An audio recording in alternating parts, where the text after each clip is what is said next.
काफिर उस वक्त कुफार मक्का में से, कहा कि नहीं वो बादशाहों के खानदान में तो नहीं, लेकिन मक्का के सबसे शरीफ खानदान कुरैश में। फिर बादशाह ने पूछा उनके मानने वाले गरीब हैं कि अमीर हैं? तो अबू सुफियान ने कहा उनके मानने वाले गरीब हैं। फिर उसने पूछा उनके साथ जो जंगें होती हैं कभी शिकस्त कभी फतह ऐसा है? तो सुफियान ने कहा हाँ, कभी शिकस्त कभी जीत। तकरीबन 16-17 सवालात उस अजीम रोम बादशाह ने, जो ईसाई था, उसने किया। और उसके बाद अबू सुफियान से वो बादशाह कहता है जितने मैंने सवालात किए ये सब पुरानी किताबों में आखिरी नबी की अलामतें बयान की गई, और जो जो मैंने सवाल किया सब तूने जवाब दिया, यकीनन वो आखिरी नबी है। अबू सुफियान कहते हैं कि मैं तो घबरा गया, मैं तो उनको डैमेज करने आया था, मैं तो इस बादशाह के पास अजीम रोम हिरकल के पास मैं ये कहने आया था कि वो सबसे बुरे लोग हैं और वहां मक्का में फसाद मचाए, लेकिन इसकी तो बात ही अलग। अब अबू सुफियान कहते हैं कि मेरे पास एक और आखिरी हरबा था, एक आखिरी हथियार था कि इन लोगों को मैं कहूं अच्छा सुनो, जितनी अलामतें तुमने सुनी वो अलग बात है, एक ऐसा मैं किस्सा सुनाता हूं जिसके बाद तुम हंस पड़ोगे। कहा कि क्या किस्सा है? कहा उसी मोहम्मद का किस्सा है, वो ऐसा किस्सा सुनाता है जिससे अकलें हंसने लग जाती हैं। कहा सुना तो क्या किस्सा है? तो अबू सुफियान सुनाने लगे। वो कहते हैं मोहम्मद एक रात वो हरम में सोए हुए थे और कोई फरिश्ता आया और उन्हें उठाकर ले गया, और वहां से वो बैतुल मुकद्दस गए बुराक की सवारी लेकर, और वहां पर जाकर उन्होंने सवारी को बांध दिया और बैतुल मुकद्दस में जाकर इमामत की। फिर आसमान वो सब सुनाने लगे। और फिर उसी वक्त दरबार में बैठा हुआ 90 साल का एक ईसाई पादरी, जिसके लिए बादशाह भी झुक जाता था, 90 साल का पादरी था, वो वहां महफिल में बैठा हुआ था। साहब तो देखने आए थे कि अरब वाले क्या नई खबर लेकर आए। जैसे ही महफिल में अबू सुफियान ये वाकया इसलिए सुना रहे थे कि इनको लग जाए कि झूठा किस्सा, कितना बड़ा गढ़ा हुआ किस्सा है। वो पादरी खड़ा हो गया, अच्छा ये बताओ ये तारीख क्या थी, ये तारीख क्या थी? तो अबू सुफियान ने कहा वो 27 रजब की तारीख थी। कहा बादशाह मेरे पास एक और किस्सा है, मैं सुनाना चाहता हूं। बादशाह ने कहा क्या है? कहा इसको अब इतना किस्सा रोक दो। अबू सुफियान ने सुनाया। कहा मैं बैतुल मुकद्दस की खिदमत पर मामूर पादरी हूं, मैं बैतुल मुकद्दस का सफाई भी कर्मचारी और वहां के इमामत और दीगर जिम्मेदारियों का मुतवल्ली हूं, लेकिन जो तारीख अबू सुफियान बता रहा है उस तारीख को रात को मैं बैतुल मुकद्दस के सारे दरवाजे बंद करता हूं, मैं बंद करता हूं। मैं आपको बताता हूं एक रात ऐसी आई थी और वो 27वीं रात ही थी शबे में ये रजब की, कि मैं बैतुल मुकद्दस का सबसे बड़ा दरवाजा बंद करने गया, किसी ताकत को लगाए वो बंद ही नहीं होता था, बंद ही नहीं होता था। यहां तक कि मैं अकेला नहीं, फिर लोगों को बुलाया, सबको बुलाया, आओ दरवाजा बंद करें, क्योंकि वो काबा था उस जमाने का, सारे लोग उसकी तरफ, बैतुल मुकद्दस मरकज और किबला है, लोग उसकी तरफ मुंह कर नमाज पढ़ते, इबादत करते। सबको बुलाया गया, सबों ने ताकत लगा दी, दरवाजे को न हिलना था न हिला।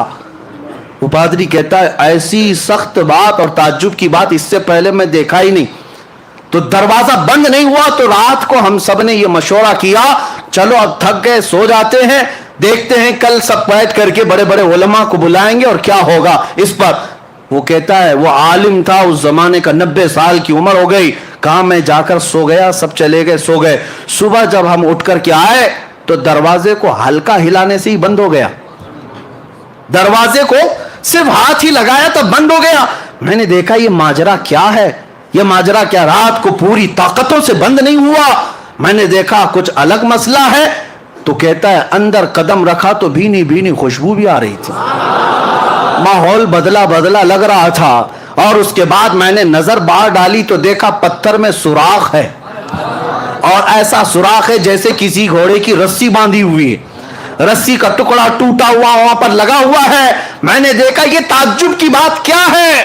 सारे उलमा को बुलाकर पूछा, सब इस गुत्थी को सुलझाने से रह गए, हम आजिज थे, उस वक्त से गुत्थी सुलझ नहीं रही थी। अबू सुफियान तुम्हारा शुक्रिया, वो गुत्थी भी सुलझा दी। अल्लाह अकबर। अबू सुफियान मुंह लटका कहा मैं तो ये किस्सा इसलिए सुना रहा था کہ میں کہہ دوں کہ سب سے جھوٹا قصہ ہے؟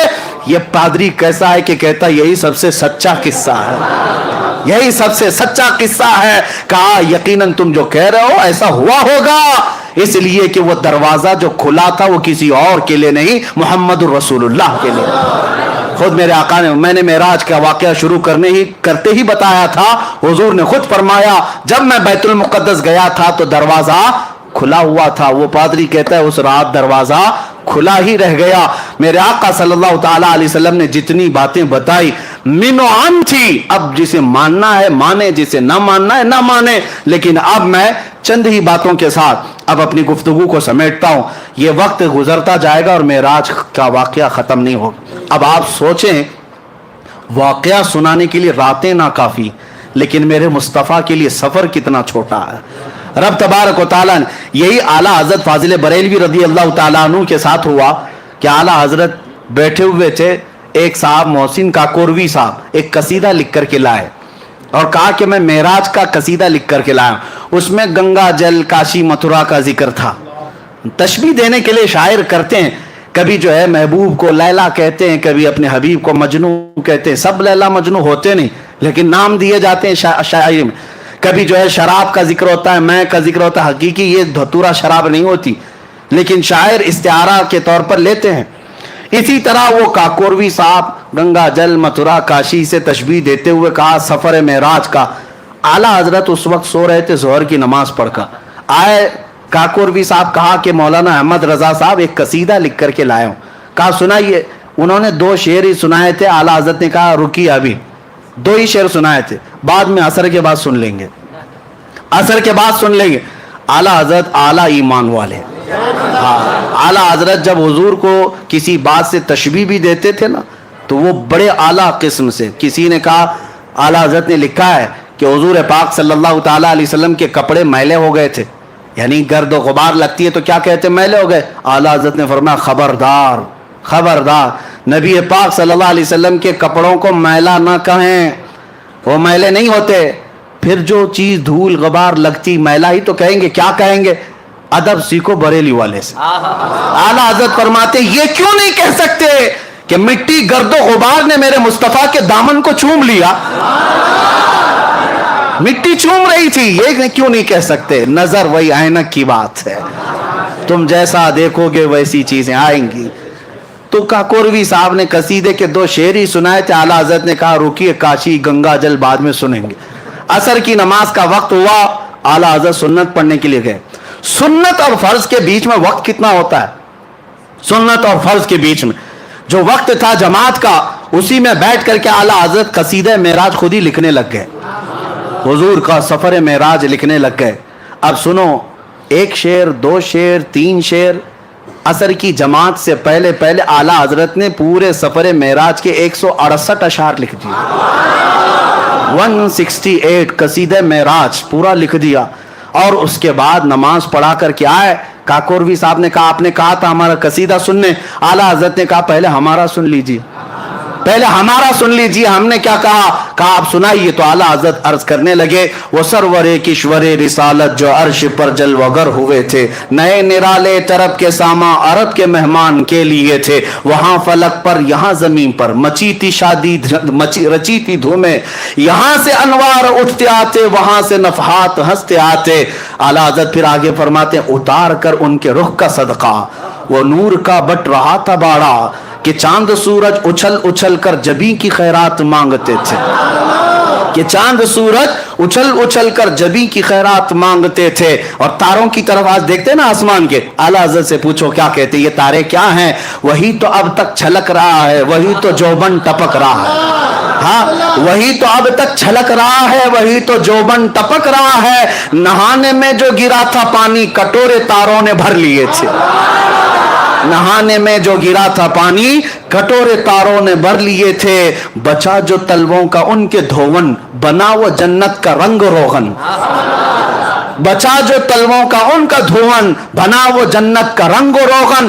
جنہوں نے دولہا کی پائی اترن وہ پھول گلزار نور کے تھے، نماز اقصا میں تھا یہی سر عیاں ہو مانے اول و آخر، کہ صف بستہ پیچھے ہیں حاضر، جو سلطنت آگے کر گئے تھے، ضیائیں کچھ عرش پر آئیں کہ ساری قندیلیں جھلملائیں، حضور خورشید کیا چمکتے، چراغ منہ اپنا دیکھتے تھے، تبارک اللہ شان تیری، تجھی کو زیبا ہے بے نیازی، تبارک اللہ شان تیری، تجھی کو زیبا ہے بے نیازی۔ اور اعلیٰ حضرت فرماتے ہیں تبارک اللہ شان تیری، تجھی کو زیبا ہے بے نیازی، کہیں وہ جوش لنترانی، کہیں تقاضے وصال کے تھے، خرد سے کہہ دو کہ سر جھکا لے، خرد سے کہہ دو کہ سر جھکا لے، یہاں پڑے ہیں جہد کو لالے، ہاں کسے بتائیں کدھر گئے تھے، کسے بتائیں کہاں گئے تھے۔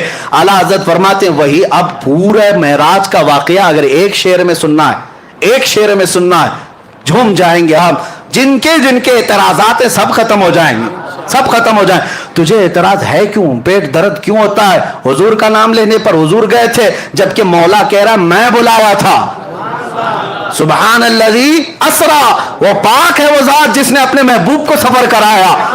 جو مولا کن سے پوری کائنات کو پیدا کیا، کبھی یہ نہیں پوچھے کہ کن سے پوری زمین کیسے آ گئی، کن سے پورا آسمان کیسے آ گیا، تو پھر تم کیا رب تعالیٰ کی بارگاہ میں یہ اعتراض کرو گے کہ مولا تو ایک آن میں اپنے محبوب کو کیسے بلایا، کیسے لایا؟ میرے عزیزو یہاں سارے اعتراضات ختم ہو جائیں گے۔ اعلیٰ حضرت اپنے قصیدے میں فرماتے ہیں رسول کی حقیقت جاننا ہو سنو، وہی ہے اول وہی ہے آخر، وہی ہے ظاہر وہی ہے باطن، وہی ہے اول وہی ہے آخر، وہی ہے باطن وہی ہے ظاہر، اسی کے جلوے اسی سے ملنے اسی سے اس کی طرف گئے تھے، اسی کے جلوے۔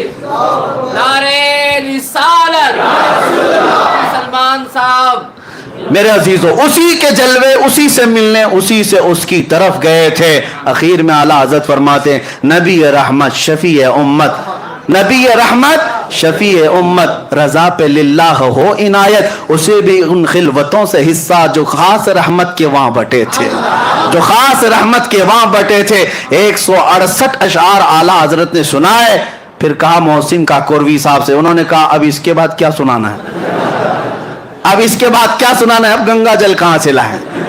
جو تشبیہات اعلیٰ حضرت نے اپنے حبیب کے لیے پیش کی ہیں، محدث اعظم ہند کچھوچوی رحمۃ اللہ علیہ فرماتے ہیں لکھنؤ کے ادیبوں میں میں یہ قصیدہ پڑھا تھا۔ کون کہہ رہے ہیں؟ محدث اعظم ہند کچھوچوی رحمۃ اللہ علیہ فرماتے ہیں بڑے بڑے ادیب شاعر بیٹھے ہوئے تھے لکھنؤ کے، ان کے بیچ میں اعلیٰ حضرت کا میں نے قصیدہ پڑھا، سب دم بخود رہ گئے، اور اس کے بعد میں نے پوچھا اس قصیدے کی زبان کے بارے میں کیا کہتے ہو؟ لکھنؤ والوں نے ایک ہی بات کہا، یہ تو رضا کی زبان کوثر و تسنیم سے دھلی ہوئی لگتی ہے، کوثر و تسنیم سے دھلی ہوئی لگتی ہے۔ عزیزان گرامی وقار، اب یہاں یہ بھی ہے کہ اتنے مختصر وقت میں نماز عصر کی سنتوں سے فرض کے بیچ میں یہ قصیدہ معراج کا پورا ہونا، یہ بھی میرے آقا کے معجزوں میں سے ایک معجزہ ہے، معجزوں میں سے ایک معجزہ ہے۔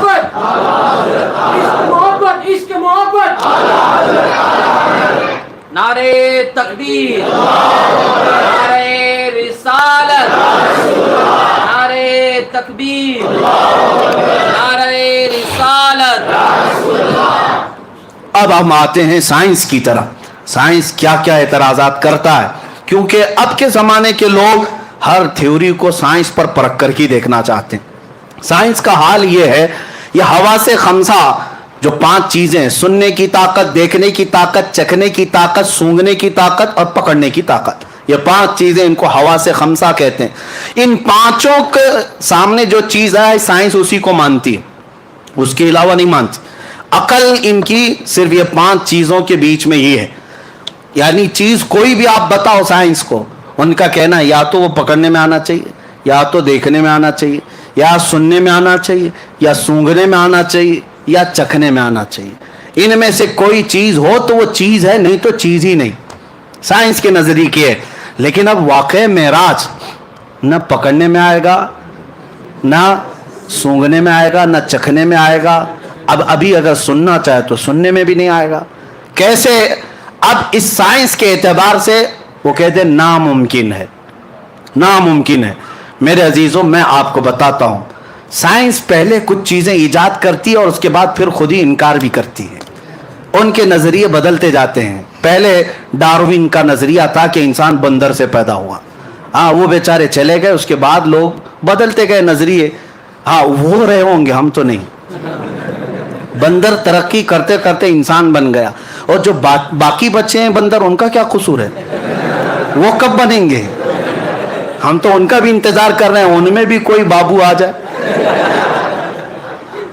بندر ترقی کرتے کرتے انسان بن گئے, ڈاروین کا نظریہ تھا, لیکن بعد میں اس نظریے کا انکار ہو گیا, اور اس کے بعد کئی نظریے آتے رہے. اور پھر یہ 20ویں صدی کے شروع میں 1906 میں غالباً البرٹ آئنسٹائن نے کئی نظریے پیش کیے. بڑا سائنٹسٹ ہے, اور اس کے پیچھے پوری دنیا آج بھی بھاگتی ہے, اور ان کو ایسا لگتا ہے وہ جو بتا دیں وہی سب ہے. دھوکہ بھی ہو سکتا ہے, اور ہر ترقی کے بعد پچھلی چیزیں چھوڑ دی جاتی ہیں. جیسے جیسے دنیا ترقی کرتی جاتی ہے, نئی نئی ایجادات معلوم ہوتی ہیں. پہلے دنیا یہ کہتی تھی کچھ چیزیں ایسی ہیں جو نہیں دکھتی تو اس کو ماننا بھی نہیں ہے, جو نہیں دکھتی اس کو ماننا بھی نہیں. بعد میں پھر سائنس نے جب ٹیلیسکوپ پیدا کیا, دور دیکھنے والی چیزیں, مائکروسکوپ پیدا کیا, خوردبین اور دوربین جس کو کہتے ہیں, اور اس کے بعد مائکرو ویو ڈیٹیکٹر جو شعاؤں کو بھی گرفتار کر کے لوگوں کے یعنی دکھا سکتا ہے. تو یہ سب جب مشینیں پیدا ہونے لگی تو سائنس کہنے لگا کچھ اور بھی چیزیں ہیں دنیا میں, یعنی ستاروں سے آگے جہاں اور بھی ہے. اب ماننے لگے اور آگے بڑھنے لگے. اور اس کے بعد میں کہتا ہوں عقل کے اندھوں کو جو میرے آقا صلی اللہ علیہ وسلم کے معراج کے سفر کے منکر ہیں, حضور کو یہ سفر کیوں دیا گیا تھا؟ یہ سائنس کے لیے ہی ہے. میں آپ کو بتاؤں, اس لیے کہ ہر نبی کو جو معجزہ دیا گیا ہے اس زمانے کی جو سب سے اعلیٰ چیز تھی اسے چیلنج کرتے ہوئے معجزہ دیا گیا. اس زمانے کے جو لوگ سب سے بڑے ترقی یافتہ ہوتے تھے ان کو چیلنج کرنے کے لیے نبی کو معجزہ دیا جاتا تھا. موسیٰ علیہ السلام کے زمانے میں جادو اپنے عروج پر تھا. موسیٰ علیہ السلام کو لکڑی کا عصا ایسا دیا گیا کہ زمین پر ڈالیں تو سانپ بن جائے, اور اس کے بعد اٹھا لیں تو پھر لکڑی بن جائے. جیب میں ہاتھ ڈال کر موسیٰ علیہ السلام نکالتے تو ہاتھ ایسا چمکتا کہ رات اجالی ہو جاتی. یہ دے بھیسا, یہ 2 معجزے تھے. اس زمانے کے جادوگر حیرت میں تھے ایسا کیسے ہو سکتا ہے, کیونکہ وہ چھوٹی چھوٹی رسیوں سے وہ بھی سانپ بنا لیتے تھے. اب میں آپ کو بتا دوں معجزے اور جادو میں فرق کیا ہے. آپ سوچیں گے موسیٰ علیہ السلام کا مقابلہ فرعون کے جادوگروں کے ساتھ ہوا تھا. میں پوچھ رہا ہوں ٹائم کوئی مسئلہ تو نہیں ہے؟ ہاں, آج معراج کی شب ہے, کسی کو جانا ہے, میں پابند نہیں کرتا, جس کو جانا ہے وہ جا سکتے ہیں, جسے بیٹھنا ہے وہ بیٹھ سکتے ہیں. اللہ تبارک و تعالی رحم فرمائے. اب آپ کبھی یہ سوچتے ہیں کہ جادوگر وہاں پورے آئے تھے فرعون کے بلاوے پر, سب کو فرعون نے کہا تم اپنا دکھاؤ, موسیٰ اپنا دکھائیں گے. سبوں نے رسیاں زمین پر ڈال دی, چھوٹے چھوٹے سانپ بن گئے. موسیٰ علیہ السلام نے لکڑی ڈالی, بڑا اژدہا بن گیا, اور وہ اژدہا سارے سانپوں کو نگل گیا. جادوگر پھر دوسرے سانپ بنا لیتے, کیوں نہیں بنائے؟ بلکہ قرآن میں ہے قالوا آمنا برب موسیٰ و ہارون, سبوں نے پکار کر کہا موسیٰ و ہارون کے رب پر ہم ایمان لاتے ہیں. سارے جادوگر اتنی بات پر ہار گئے, ارے اور دکھاتے, اور کچھ دکھاتے. اب فرق میں آپ کو بتاتا ہوں. جادوگر جو دکھاتا ہے وہ جادو چیزوں کو بدلتا ہے. مثال کے طور پر ابھی یہاں بوٹل کوئی جادوگر اس طرح پھینک دیا اور آپ کو لگا پھول گر رہے ہیں, کرتے ہیں نا میجیشین. لیکن یہ ہوتا کیا ہے؟ وہ ہوتا یہ ہے کہ صرف نظروں کا دھوکہ, یعنی نظروں پر بندش ہو جاتی ہے. جادو کا کمال یہی, وہ چیز نہیں بدلتی. جادوگر دیکھ رہا ہوتا ہے یہ بوتل بوتل ہی ہے, لیکن لوگوں کو پھول دکھ رہی ہے. جادوگر کی نظروں میں چیز نہیں بدلتی. اب موسیٰ علیہ السلام کے مقابل میں جو جادوگر آئے تھے, رسیاں ڈالے تو صحیح, دنیا کو سانپ دکھ رہے تھے لیکن جادوگروں کو تو رسی دکھ رہی تھی. لیکن موسیٰ علیہ السلام جس لکڑی کو ڈالے تھے وہ حقیقت میں سانپ تھا, وہ حقیقت میں سانپ تھا. یہی فرق ہے, جادوگر نظر بندی کرتا ہے, نبی جو معجزہ دکھاتا ہے حقیقت بدل دیتا ہے, حقیقت بدل دیتا ہے. موسیٰ علیہ السلام کو ان کے زمانے کا بڑا چیلنج تھا جادو, اس سے بڑی چیز موسیٰ علیہ السلام کو دی گئی. عیسیٰ علیہ السلام کے زمانے میں یونان کے ڈاکٹر طبیب بڑے مشہور تھے, بیماروں کو صحیح کرنے میں ان کا کوئی مثال نہیں تھا, بڑی بڑی دوائیاں ایجاد کر چکے تھے. عیسیٰ علیہ السلام کو اللہ نے معجزہ کیا دیا؟ کوڑ کے بیمار, برس سفید داغ والا, آج تک اس کا علاج نہیں. यूनान के लोग उस वक्त बड़ी बड़ी बीमारियों का इलाज ढूंढ लाए थे, लेकिन बर्स की बीमारी, सफेद व्हाइट दाग जो है, इसका इलाज आज भी नहीं हो पाता। कोढ़ की बीमारी और बर्स की बीमारी वाले पर ईसा अलैहिस्सलाम सिर्फ हाथ लगा देते, उसे शिफा मिल जाती। मादरजाद अंधे जो पैदाइशी अंधे हैं, ईसा अलैहिस्सलाम उनके सर पर हाथ रखते, आंखें आ जाती। मट्टी के परिंदों में फूंक मारते, वो जिंदा होकर उड़ने लगते थे। ईसा अलैहिस्सलाम को उनके जमाने के जो चैलेंजेस थे उसके मुताबिक मुअजिज़ा दिया गया। दाऊद अलैहिस्सलाम का जमाना था, लोग लोहे की चीजें बनाते थे, अलग अलग नक्शे बनाते। दाऊद अलैहिस्सलाम को मुअजिज़ा यह दिया गया कि आपका हाथ ऐसा था कि कोई भी लोहा आप हाथ में लेते, लोहा ऐसा नरम होता कि आप हाथ से ही पूरे लोहे को नक्शा बना देते। सुलेमान अलैहिस्सलाम के जमाने में मुअजिज़ा ये था कि लोग अलग अलग बोलियां सीखने में बहुत आगे बढ़ चुके थे। अल्लाह ने सुलेमान अलैहिस्सलाम को तो परिंदों की भी बोलियां सिखाई, हर जानवर और हर परिंदे की बोली सिखाई। कुछ मसला है? हर परिंदे की बोली सिखाई गई। ये सुलेमान अलैहिस्सलाम का मुअजिज़ा था। हर नबी को उनके जमाने के तकाज़ों के एतबार से मुअजिज़ा दिया गया। अब सुनिए, तवज्जो की बात। हर जमाने में उस नबी के जमाने के जो हालात थे वो मुअजिज़ा दिया गया। मूसा अलैहिस्सलाम को असा का मुअजिज़ा, ईसा अलैहिस्सलाम को शिफा का मुअजिज़ा, दाऊद अलैहिस्सलाम को लोहा नरम करने का मुअजिज़ा, सुलेमान अलैहिस्सलाम को परिंदों की बोली का मुअजिज़ा, हजरत सालेह अलैहिस्सलाम को मुअजिज़ा दिया गया। आपने लकड़ी मारी, पत्थर से ऊंटनी पैदा हो गई, पत्थर से ऊंटनी पैदा हो गई। उनके जमाने में लोग फख्र करते थे, हम पहाड़ों को तराश कर घर बना लेते हैं। सालेह अलैहिस्सलाम ने फरमाया, तुम तो हाथों से सिर्फ नक्शे बनाकर घर बनाते हो, मैं पत्थर को लकड़ी मारूं तो ऊंटनी पैदा हो जाए। तो उस जमाने के लोगों के सामने जो नबी मुअजिज़ा दिखाते थे, कोई भी उस नबी के मुअजिज़े तक नहीं पहुंच सकता था, अक्लें आजिज हो जाती। उनके जमाने के जो जो चैलेंजेस थे सब मुअजिज़े दिए गए। अब तवज्जो, सैयदुल अंबिया की बारी आई, मोहम्मद रसूलुल्लाह का जमाना आया। मेरे आका सल्लल्लाहु अलैहि वसल्लम को क्या मुअजिज़ा देना था? कौन सा चैलेंज था हुजूर के जमाने का? जाहिर सी बात है, हर जमाने के जो जो तकाजे उसी एतबार से मुअजिज़े दिए गए। रब्बे जुल जलाल के इल्म में है, मौला करीम जानता है मेरा हबीब आखिरी नबी है। अब जो मुअजिज़ा देना है वो क़यामत तक चलना चाहिए। जो मुअजिज़ा होगा वो क़यामत तक पुराना भी नहीं होना चाहिए। ऐसा मुअजिज़ा रसूल को देना है, क्योंकि उन नबियों का ज़माना भी लिमिटेड था, उम्मत भी लिमिटेड थी। मेरे रसूल का ना ज़माना लिमिटेड है ना उम्मत लिमिटेड है।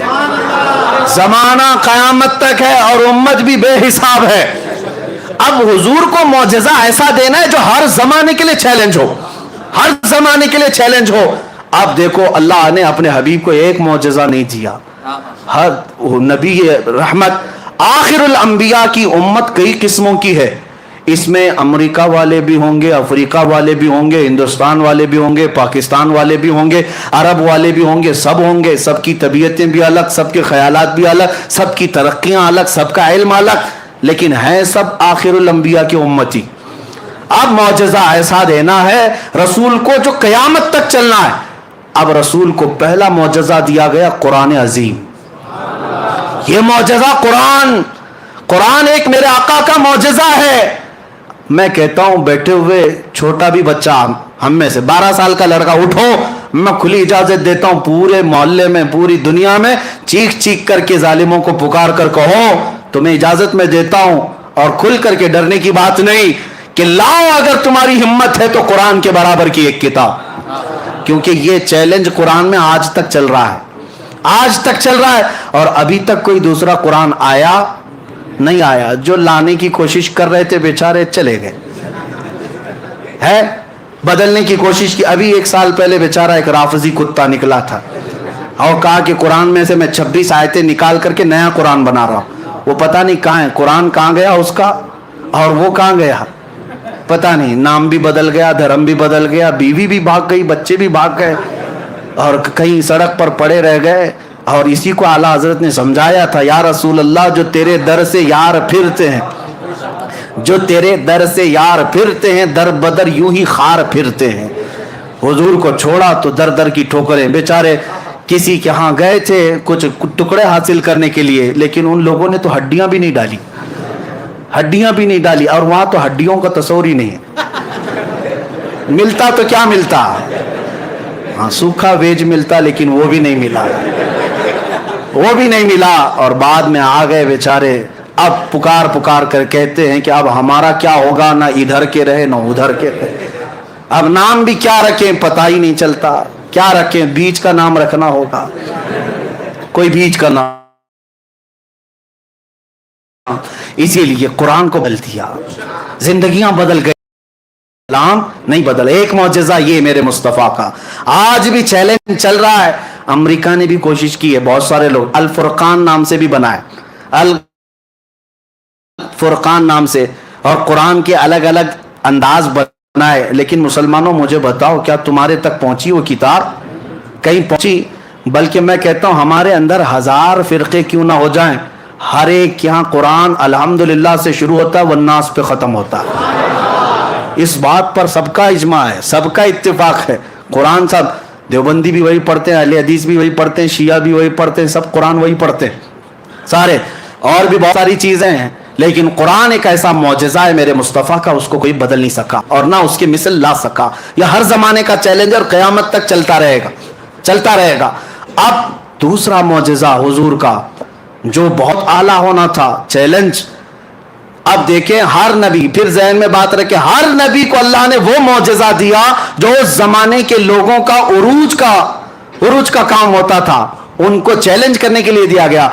रब्बे जुल जलाल के इल्म में था मेरा आखिरी नबी, मेरा महबूब जब जाएगा इसकी उम्मत बाद में तरक्की करेगी, तरक्की करेगी, तरक्की करेगी, टेक्नोलॉजी आएगी, साइंस आएगा, और फिर उसके बाद ये लोग चांद तक पहुंचने के दावे करेंगे, कभी स्पेस पे जाने के दावे करेंगे, खला में पहुंच जाएंगे, और उसके बाद कहेंगे हमारी ताकत बहुत ज्यादा है। इसलिए 14 सदियों पहले महबूब तुम बताओ, मैं तो वहां तक पहुंचा, वहां तक पहुंचा जिसका तो कोई नाम ही नहीं है, जो लामका है। अब सुनो, अब के जमाने में 1906 की बात कर रहा हूं, आइंस्टाइन से पूछा गया था, उसने एक नया नजरिया पेश किया था, स्पेशल थ्योरी ऑफ रिलेटिविटी। कहते हैं स्पेस, टाइम और एनर्जी, इन तमाम चीजों में गहरा ताल्लुक होता है। और अल्बर्ट आइंस्टाइन ने कहा कि अगर कोई ऊपर का सफर कर रहा है तो एक सफर ये हमारा इंसानों का है और एक सफर नूरी साल का है, speed of light. Speed of light का मतलब क्या है? रोशनी की रफ्तार कितनी होती है पता है आपको? रोशनी की रफ्तार जिसको कहते हैं 3 लाख किलोमीटर पर सेकंड, 3 लाख किलोमीटर पर सेकंड स्पीड ऑफ लाइट इसको कहते हैं। स्पीड ऑफ लाइट के सफर आइंस्टाइन कहता है कि नामुमकिन है, नहीं हो सकता, इतनी लंबा सफर और इतना तेज सफर कोई करेगा उसका जिस्म ही खत्म हो जाएगा। यानी ये स्पेस अगर, हाँ उसके बाद फिर जब मशीनें तैयार हुई और फिर खला में जाने लगे लोग, स्पेस पर जाने लगे, स्पेस पर जाने वाली जो यानी एजेंसियां हैं, सबसे पहले नासा ने 1969 में जो चांद पर भेजा था अपना एक काफिला, आपने सुना होगा, नील आर्मस्ट्रांग जो सबसे पहले चांद में जाने का जिनका दावा है। बहरहाल जो भी है, नासा एक कंपनी है, एक एजेंसी है जो स्पेस के मामलात को देखती है। तो अब इन्होंने भेजा और वहां चांद तक 3 लोग पहुंचे भी और वहां की कुछ चीजें भी ले आए और वहां से तस्वीरें भी लेकर के आए। ये सारी चीजें इनके नजदीक मुमकिन हुई। और चांद कहाँ है?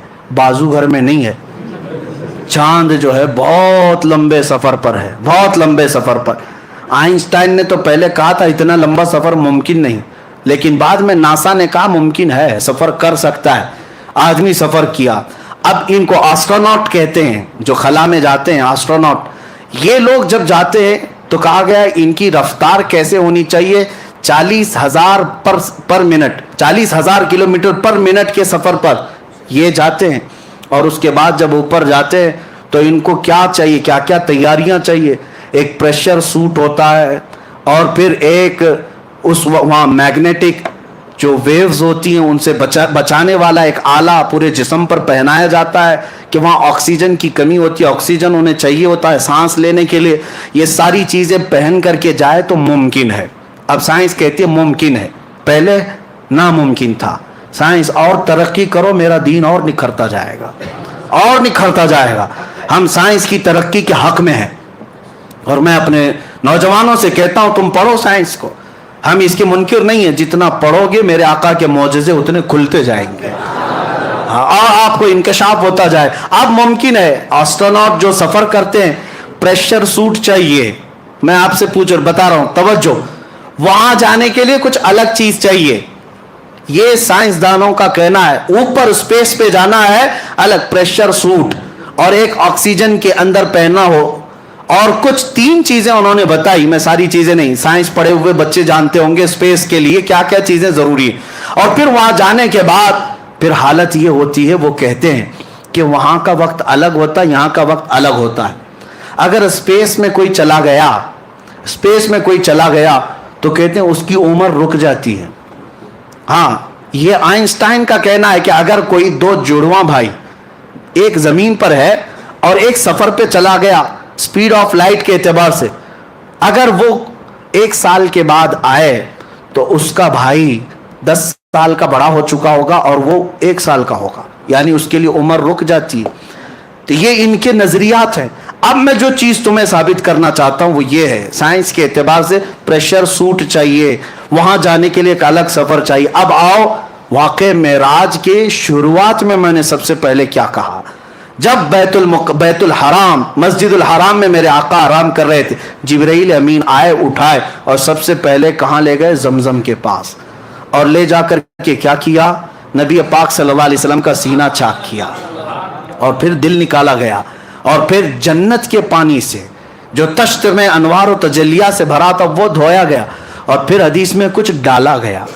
आज साइंस कह रही है कुछ पहन के जाना पड़ेगा, ऊपर स्पेस पे जाने के लिए कुछ पहन के जाना पड़ेगा। तुम जितनी तरक्की करते जाओ, मेरे मुस्तफ़ा का मौजज़ा मेराज तुम्हें चैलेंज करता रहेगा। नबी पाक सल्लल्लाहु ताला अलैहि वसल्लम के कल्ब अथर में वो चीज डाली गई जो आम इंसानों के कल्ब में हो ही नहीं सकती, किसी के जिस्म में हो ही नहीं सकती, इसलिए कि रसूल पाक को उस सफर पर ले जाया जा रहा था जहां पर दबाव है, प्रेशर है, और नबी पाक को ऐसा बनाकर ले जाया गया कि आलम बशरियत के तकाजे खत्म, अब आलम नूरानियत शुरू हो चुका था। अजीज़ान गिरामी वक़ार, अब अल्लाह रब्बुल इज़्ज़त मौजज़े नबियों को क्यों देता है? एक चीज है, ताज्जुब तो सब चीजों में होना चाहिए, लेकिन हमारी अकल क्या है जानते हैं?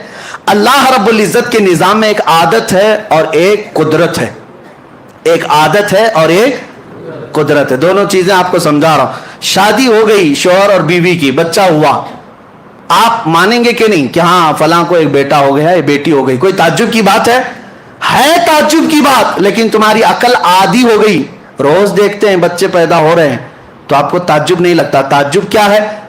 सोचना चाहिए, किसी से पूछो, एक नुतफा ही तो गया था, एक पानी का कतरा माँ के पेट में गया, फिर वो कतरा बड़ा कैसे हुआ, वो कतरा फिर गोश्त कैसे बना, उसमें हड्डियां कहां से आई, चेहरा कैसे बना, कान नाक कैसे बने, ये हाथ पैर कैसे बने, और फिर बाहर कैसे आया, शक्ल गई एक कतरे में थी, बन करके कोई और शक्ल आई, है तो ये भी ताज्जुब की बात, लेकिन रोज देख रहे हैं, इसलिए इसको आदत कहते हैं। इसको क्या कहते हैं?